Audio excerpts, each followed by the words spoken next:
guys, I bought the cheapest Abarth that I could find. The bumper is hanging off this side. Make that both sides.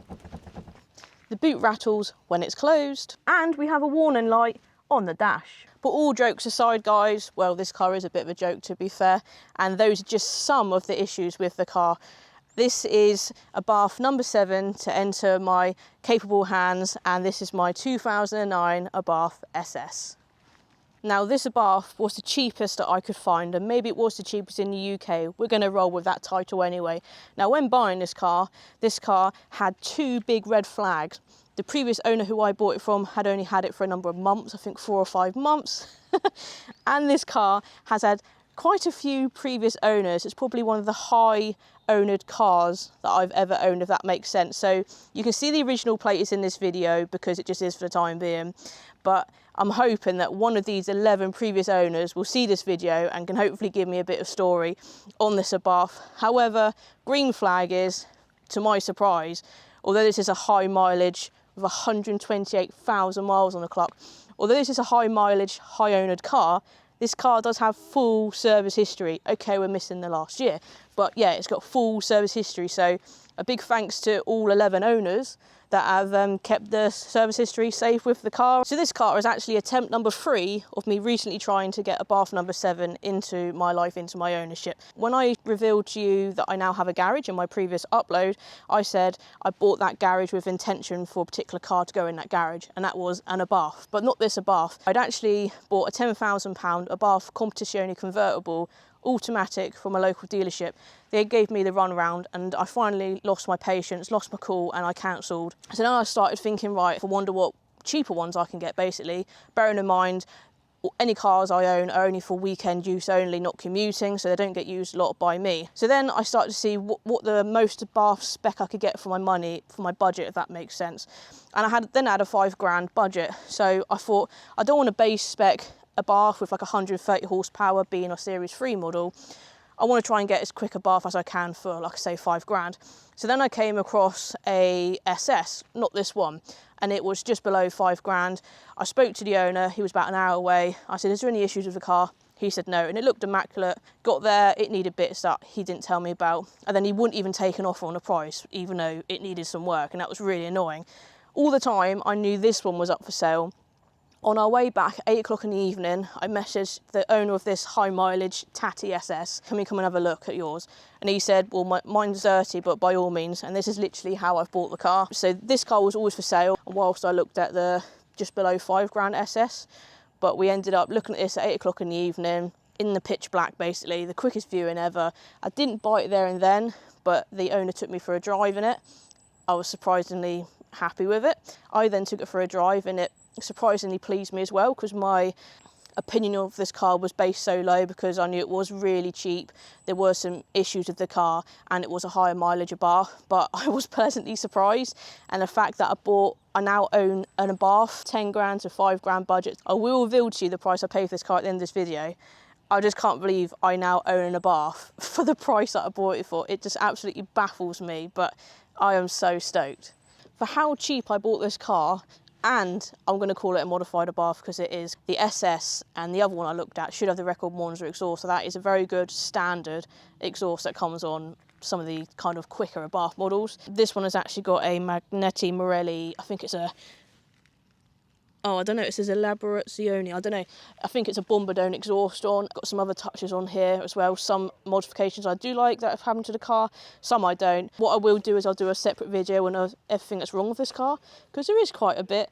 But as I say, the price I paid for this car, I think I've certainly got a bargain. So I really can't complain, although I will do a little bit because that's kind of like funny in it, really. So unfortunately, guys, this car I believe has got the wrong wheels. I had this style of wheels on a Series 3 Turismo that I had back when I was like 18, 19 years old. They are a diamond cut finish. I bought this car dirty. I haven't cleaned it yet. I really don't think it's that bad off under the dirt that's on this car currently and the mud splatter, shall we say. They are 17-inch. So they are Abarth alloy wheels, but they don't belong on an SS.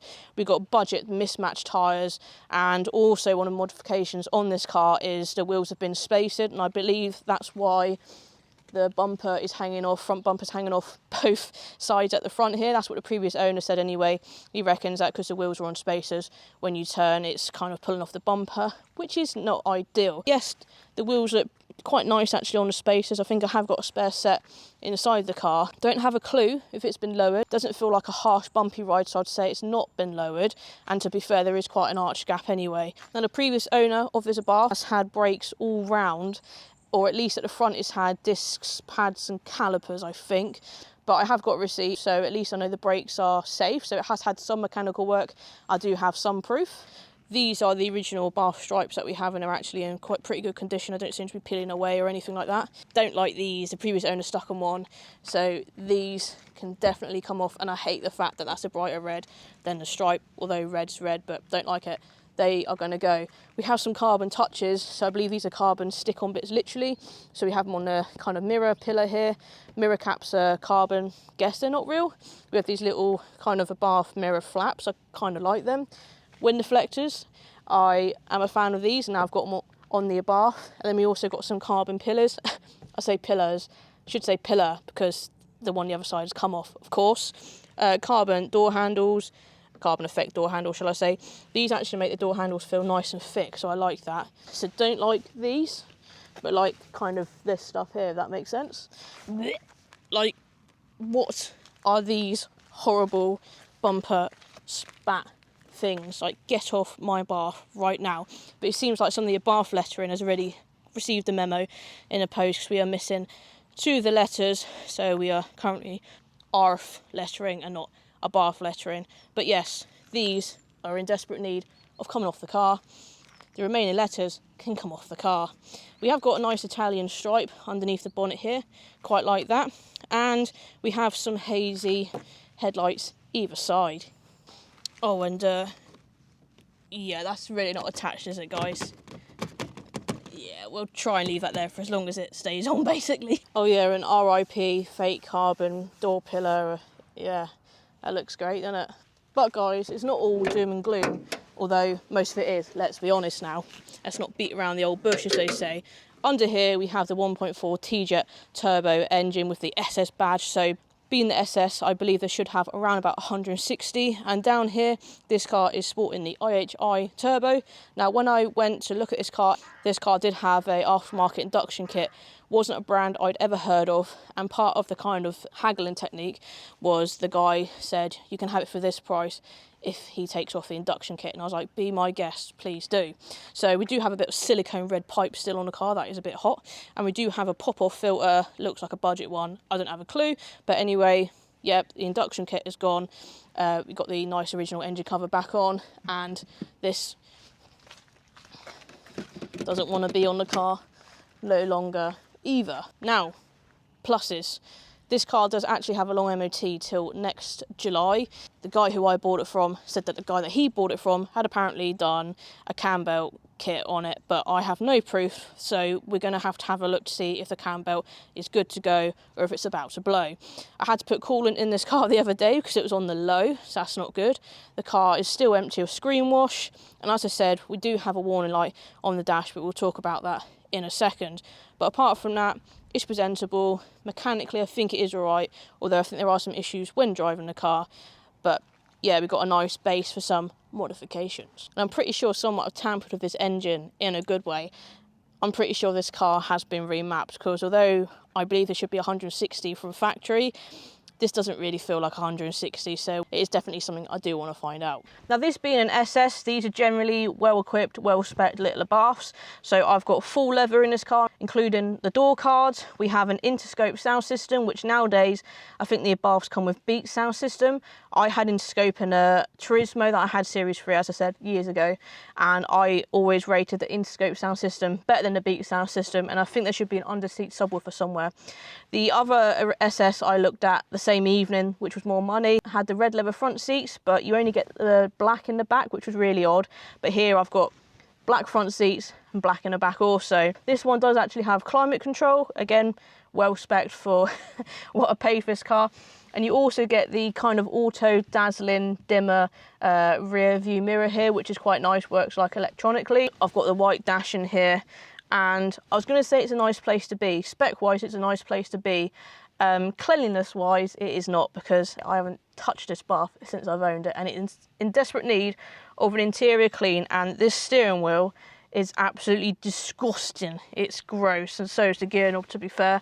Obviously electric front windows, they work. Electric adjusting mirrors, they work. Sound system's pretty cool. There is a Blue and Me where you can Bluetooth, but I don't think the Bluetooth is very good because it just won't find my phone at all. And as I say, I just hate the generic bass radios you get in these older Series 3. But we have got the Interscope sound system, and that is a big box ticked. The leather seats are really nice. I'm maybe glad I don't have full-on kind of bucket seats, seatbelt seats in this one. Leather seats are really nice and comfy. Just a really nice place to be. We have got a nav button in this and an SOS button in this, which is quite modern stuff to have in a 2009 Abarth. I think this has got a sat nav, but I think you need some sort of memory card. If you guys have experience with that, then let me know in the comments below, please. And also, if there is a way to somehow connect your phone via Bluetooth to this car, that would be ideal, because I just can't figure it out. And I think the only way to play my music, I hope, is through a wired USB cable. I haven't tried it yet. Now, unfortunately, we do have a warning light here on the dashboard, but luckily it's just both my number plate bulbs have expired usage. So not one, but two. So I've got no number plate bulb. So that is something that I now have. I just need to replace. So guys, although this is the car as I show it to you in all this dirty glory, with quite a few issues, and I think there are some mechanical issues. I'll talk about that when we just take for a drive in a second. This is actually going to be a project car because I had a £5 budget. I bought it nowhere near £5, and we have some money to play with. And as we speak, we have some tasty, expensive additions about to arrive on the doorstep any moment now. So let's go and take it for a drive.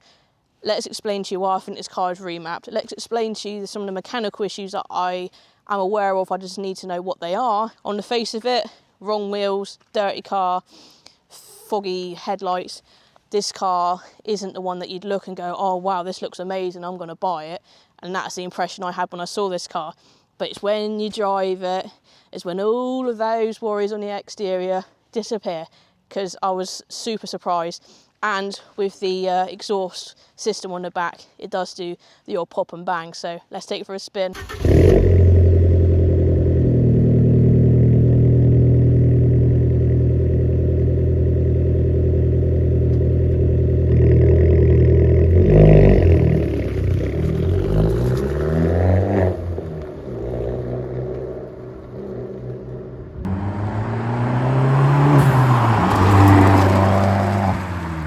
Right guys, you now join me in my high mileage 128,000 mile 2009 Abarth SS. It's a nice and comfy place to be. Now, as per Abarth spec, you have got the sport button, and at the moment it is not in the sport button because I still do have bad shoulders. So at the moment we're not in sports mode, which means the steering is a lot lighter, so around town that is great for me.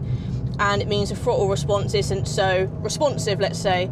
But when you put it in sports mode, the steering gets heavier, so you've got more feel through the steering basically, and there is more response through the old throttle pedal. Of course, this is Abarth number 7, as I said at the start of this video. I did try my hand at Abarth ownership earlier on in the year when I owned Abarth number 6, and that was a 2016 Abarth Competizione. That was a manual as well, and I got rid of it because I think there was a bit of a mechanical issue, but my body just couldn't take the driving off that manual, and being a newer car, everything was probably a bit more newer to drive. Yeah, it was just quite a hard car for me to drive, hence me trying to buy a 10 grand automatic Abarth because I thought auto would be great. My job, I drive Monday to Friday and sometimes a Saturday. I'm now lucky enough to drive day in, day out at work an automatic van, and hence why I sought after another manual Abarth. This being a higher mileage Abarth, I kind of feel like everything's well worn in. Grubby steering wheel to begin with, the well-worn steering wheel, well-worn gear knob, and I feel like because this is a higher mileage Abarth compared to the much lower examples that I've owned, all 6 of them basically, I feel like everything, this probably might be a bad thing, but I feel like everything's so much more free to use. So like the gear changes are nice and kind of free. The steering wheel, I know we're not in sports mode at the moment, but everything just feels well used, and I think that might benefit me in my little shoulder issue. And also what put me off the automatics is I didn't want a £5 automatic Abarth, because I know the automatic gearboxes can be problematic. Manual Abarths are way more popular. These cars really are more of a driver's car. They have to be manual in my eyes. I just seem to be able to, for a manual car, I seem to be able to drive this a lot more better, and it doesn't hurt me so much basically. That's why I can justify owning this manual Abarth. When the owner took me for a test drive in this car that night, it felt really quick. Like, this car feels very torquey as a passenger and as a driver. And when I then took it for a drive, obviously you're trying to give it some beans around the corner to see how it handles on the very poor budget tyres. Now, this car seems to have quite a wobble when cornering. Now, the previous owner said it could be due to the wheels need balancing, which, fair enough, might need tracking or alignment. However, upon driving it today, the cornering's still quite bad. Could that be because this car's got spacers on it? I'm putting it down to something a bit else, because I'm not too sure, because when I was driving this on a bit of the dual carriageway here, you know, you often know when a car's wheels need balancing, for example, because you get quite a lot of, you know, steering wheel judder, about 60, 70. I wasn't getting any of that, so that's good, but it's kind of worrying, because I'm thinking if it isn't a simple kind of wheel balancing issue, we might have to look into that. And also, when you do give it some acceleration, there seems to be a bit of a vibration coming through the car. Now, that typically could be like mounts, so like engine bushes and mounts. Basically, I need to get this car to a Abarth specialist. I do have one in mind. I need to get it up on a ramp, and I need someone to give it a good kind of going over, so we can maybe write a list of mechanically what this car needs. But we will take it down this nice country road, and of course we've just got stuck behind 3 cyclists, which is great. So we're going to put the car in sports mode, and all that happens then is, obviously, I say all that happens. Woo-hoo-hoo. We've got the tiny little S, which is your only indicator on the dash that you're in sports mode, is a tiny little S. So we're in sports mode now, so the steering's got heavier, the throttle response has improved quite a bit dramatically, and I can't even speak, I'm a bit excited, because it's the first kind of proper drive around some country roads in this. Woo! So to be fair, it handles quite well. This one I don't think has been lowered. You do get a bit of body roll, but a couple of pops coming from the exhaust. The previous owner wanted to take the induction kit off, but yeah, the pop-off filter was in the deal. I don't know what make it is, I don't really care. It's alright.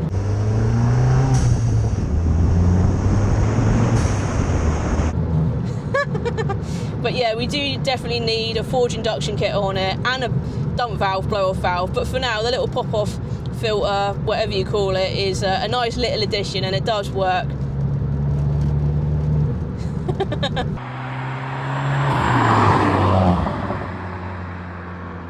Yeah, this car does pop and bang. Although I'm pretty sure this car has been remapped, I don't think there's a pop and bang map. I think they're all natural. And being the Bombardone exhaust, if you know, you know, is all I'm going to say. They're a little bit, some of the kind of uses of the exhaust have changed over the years. But either way, the double big tips you've got on the rear of this Abarth look good. And like I say, it's an exhaust that sounds really good as well. So I think with the exhaust, that would definitely add some horsepower. Cheap Abarth, it came with some mods. One mod got removed within the price, but that's fine. But we still got an exhaust system, which is great.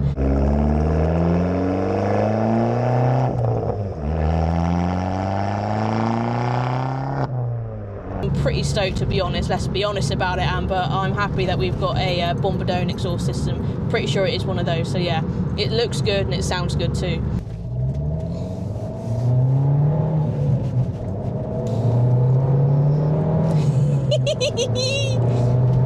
Go on, Turbo Gauge, go on.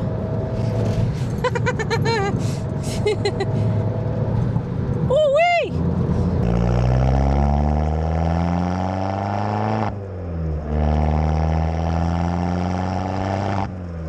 Oh my god, I love these little cars. I cannot believe that I nearly bought one of these for £10,000. I mean, for like, oh my god, 3/4 of the price, I got a little gem here. Yes, it is a project car, and I can't stress that enough. I know it looks tatty, and I know there are some mechanical issues. Some of them I don't actually know what the issues are, but there are some there. but I have got some money to play with this car, and I think it is important that we do get this car in for a service, because it might have had one in the previous owner's ownership, but there's no proof. We need to have a look at the cam belt again to see what condition that is in. I don't think they're too bad to change on these anyway.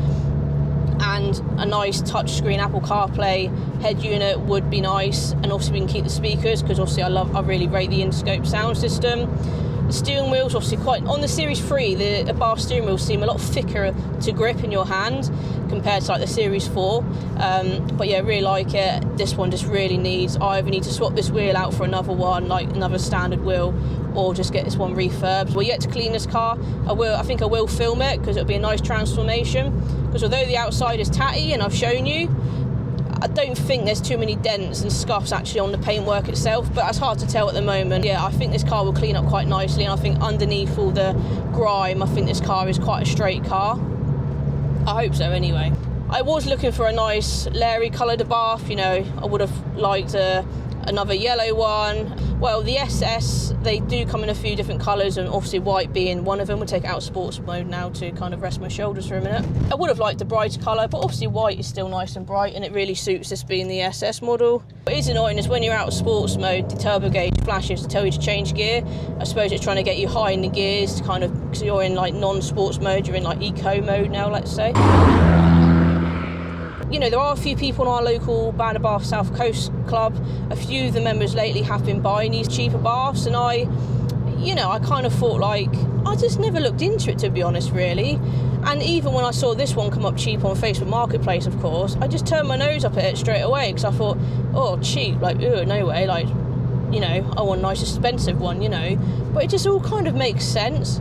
I mean, I don't have to actually really spend any money on this car at all, because as I say, it's got a long MOT and it drives, and yes, there are some mechanical issues, but it's not stopping me from driving it right now. I have got some spare money left over from my budget, and that has already been spent. And this is going to be a project car, so you're going to see so many videos come on this car now. I've actually got a car and the money set aside to tinker with the car, and that is a really nice feeling. Now I've got an Abarth to take to the Abarth meets instead of rocking up in my French Renault, which just isn't the thing to do.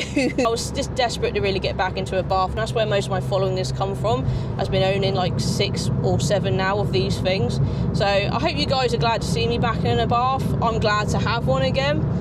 Let's do a few more pulls in this car, and we'll wrap this video up, and then I will then reveal to you the price I paid for this car. Second, so much more responsive. It has to have been mapped, this car, it has to be.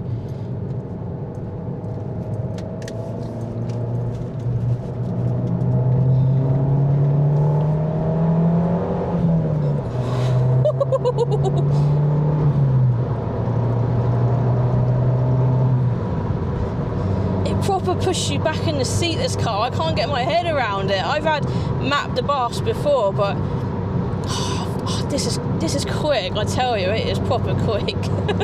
And like I say, you forget how bad the outside of this car is, because when you get in the driver's seat and you just changing through those gears and you're watching that turbo gauge flutter, it's just it's just great. Under a bridge would be rude not to.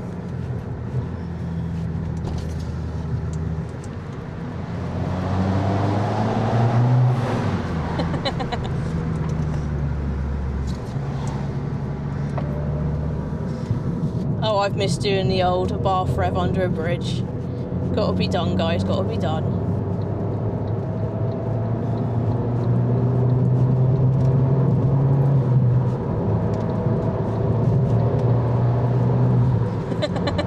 That pop-off filter is not bad.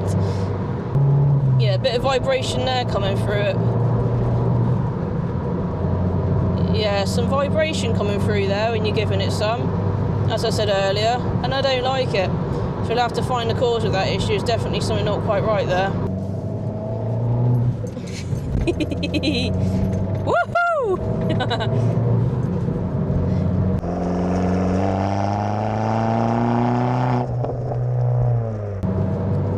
Yes! So, back parked up, just taking the Abarth for a spin, of course. So yeah, there are some mechanical issues that I didn't know about that I think I now know about. It's just diagnosing them as such. This is the cheapest Abarth I could find, and it is the cheapest, quickest Abarth that I could find as well. But as I've explained in this video, it is cheap for a reason. Cosmetically, it needs some TLC. Mechanically, it needs some TLC. Interior needs some TLC. It is a project Abarth, and I can't stress that enough. A project car, let's say, but they're just bits that I don't like on this car that have to come off ASAP. But I think in the next video, we'll give this car a clean. I think it is worth filming because the interior is disgusting. The exterior, the car looks like it's been on some sort of rally stage, so that'll be the next video to come on this car. Oh yeah, I genuinely, nearly forgot to tell you how much I paid for this car, didn't I, guys? So for this 2009 Abarth 500 SS with 128,000 miles on the clock, with full service history, 2 keys, long MOT, I paid just £2,600 for this rare, let's be honest, it's an SS edition, this rare car. I think it was advertised for 3.8. When I saw it, it had been reduced to 2.8. £2,600 bought me this super cheap, the cheapest one I could find, cheap but modified Abarth 500 SS, which should have 160 horsepower, but as I say, I definitely think it's got more. Let me know if you think that was a bargain. Personally, I want to spend more money on it. Might not necessarily need more money spending on it, but I have to make this car mine, guys. Some bits have definitely got to go, and some bits have definitely got to be installed onto this car, let's say. So as I said in the previous video, I did get a garage with intentions of putting my 10 grand automatic Competizione Abarth in there, but that never happened. You know, I have a £2,600 Abarth, which is actually a cheaper car than my Twingo RS.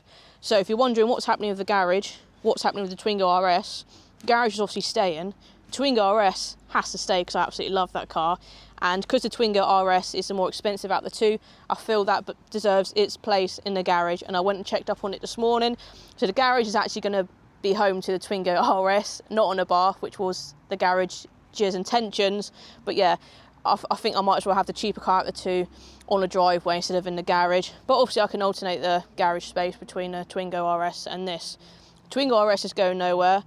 This isn't going to go anywhere because although you could say this car isn't worth spending the money that I want to spend on it, I feel like I want to do it, and we are going to do it.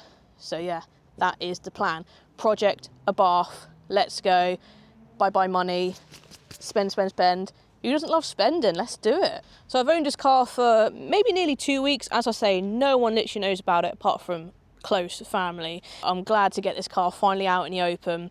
Money has been spent on buying a Abarth number 7, the cheapest one I could find, the quickest one I could find, and it's modified, which is just an accidental bonus. Money has been spent. We've got mods in the post as we speak. Loads of videos are lined up for this car as we speak. Twingo RS is going nowhere, so we can now start filming this. Don't get me wrong, you'll see more of this in the videos. I don't think you guys are going to complain too much because obviously it's an Abarth.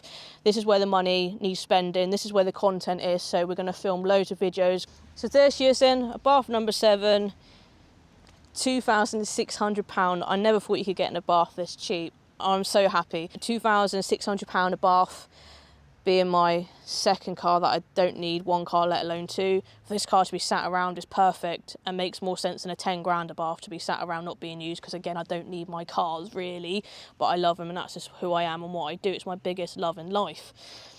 Let me know if you think you would have paid this for this car. Let me know if you've ever bought an Abarth cheaper than this.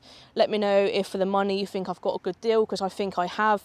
A Mark 1 SS were iconic back in the day. Back in the day, Abarths didn't really have too many like specs like they do now. There wasn't that many special editions, and let's give this little neglected Abarth some much needed TLC and money, let's be honest.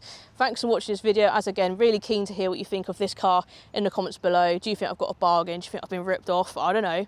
Loads more to come, but next video I think we'll give this car a much needed clean, make it feel a bit more clean and mine basically, and we'll get some of this horrible stuff off it. Desperately. Thanks for watching this, guys, and Abarth number 7, let's go. Cheap Abarth number 7, let's go.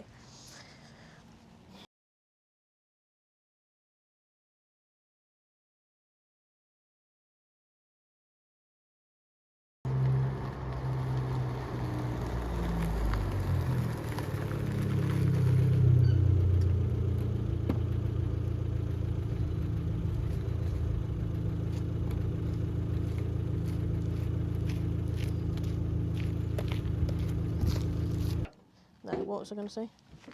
Because, as I say, it spells ARF, and we're missing a couple of letters there.